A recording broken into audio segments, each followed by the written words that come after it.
Can you please state your name and your date of birth? Yes, I'm Stephen Pouliot. That's P-O-U-L-I-O-T. It's French Canadian, and it means a pulley, to lift a sail. My family was based in Quebec, St. Lawrence Seaway, and they built ships and migrated eventually into the United States. But that's what Pouliot means. You can look it up in the French dictionary. April 1st, April Fool's Day, 1945. My mother was a dancer. I was 3 weeks late, and she said to hell with it. And she went out dancing on the 31st of March, and I was born at 6:30 on April 1st.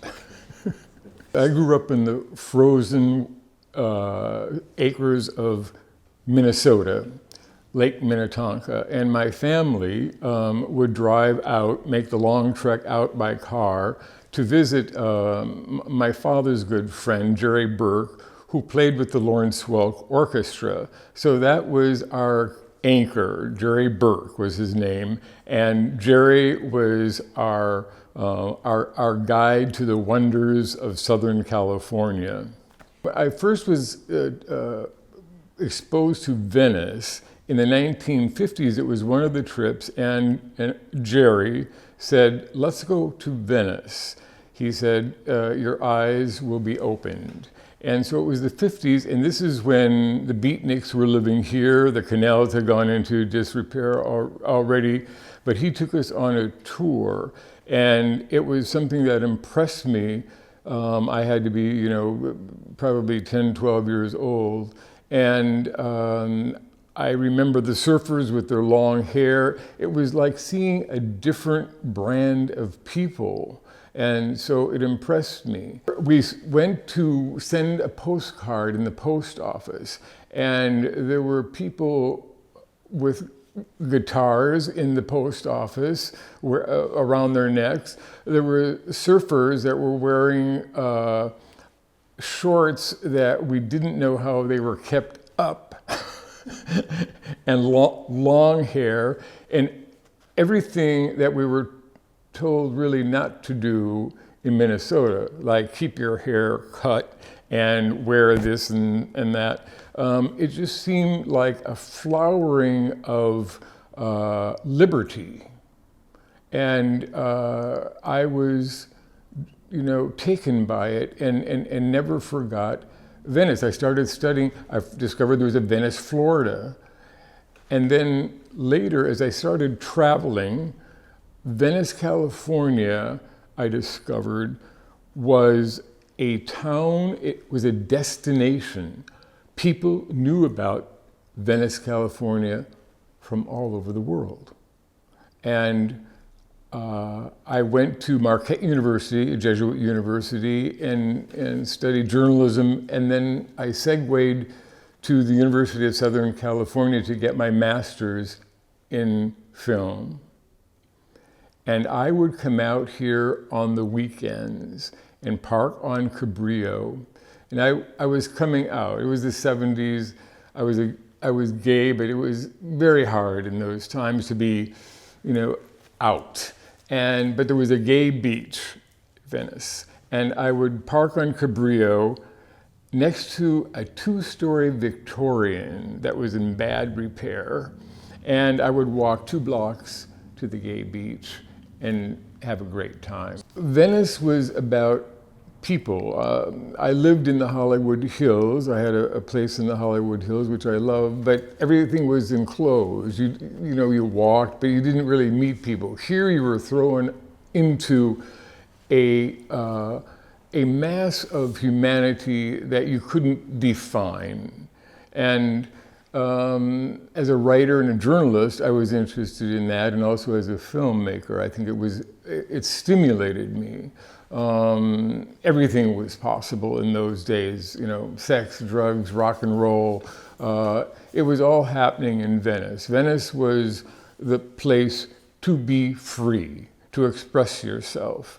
Were there cops? I'm sure there were. I was never harassed. I was always welcomed. And I remember the first time I didn't go back to Minnesota for Christmas, I woke up on Christmas morning and I walked down to the boardwalk, and I said to myself, I am free. This is my gift.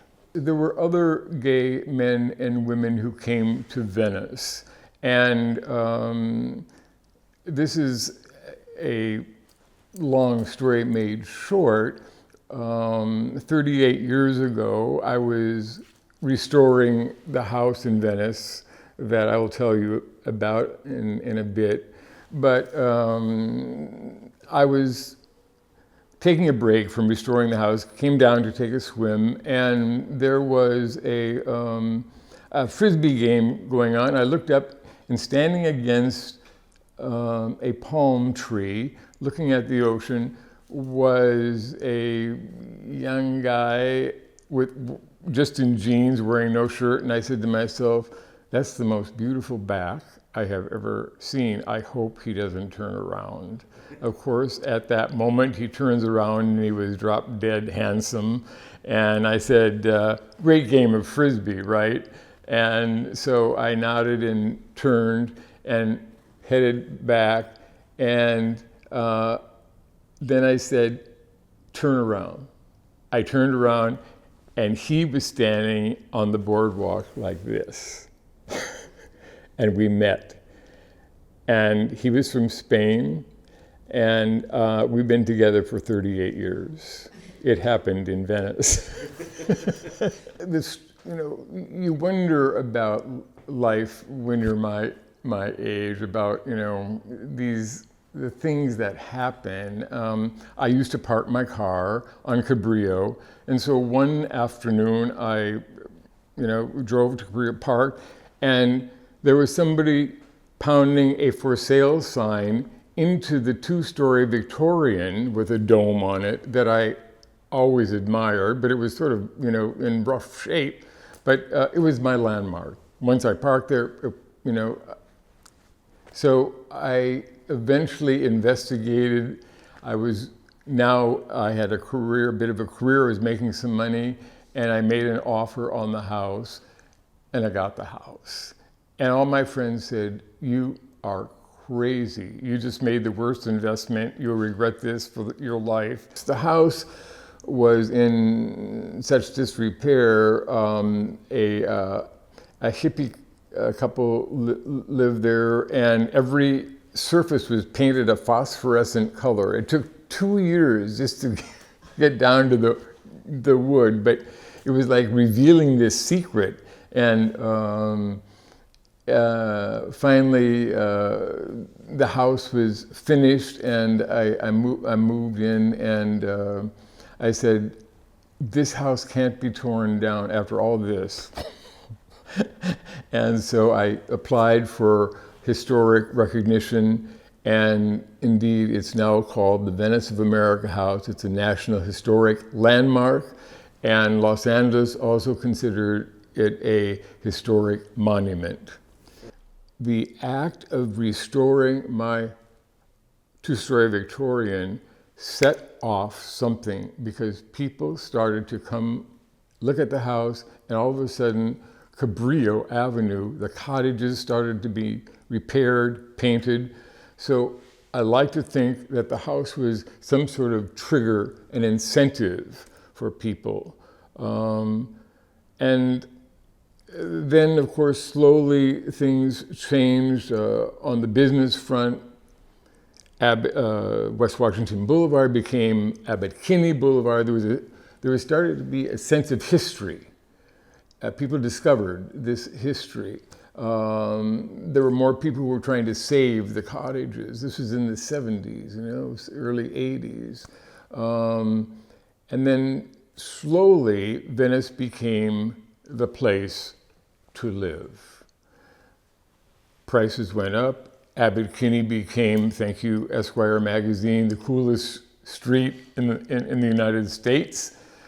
First Fridays of every month was a gathering of people of, again, of all types from every place, a celebration of life. And that's what it has been in different forms, but a celebration the degrees, the shades, have been different through the years. And then I started investigating the history. I didn't know about Abbot Kinney. I started investigating the history. There weren't books, but slowly I found out what Venice of America had been in 1904.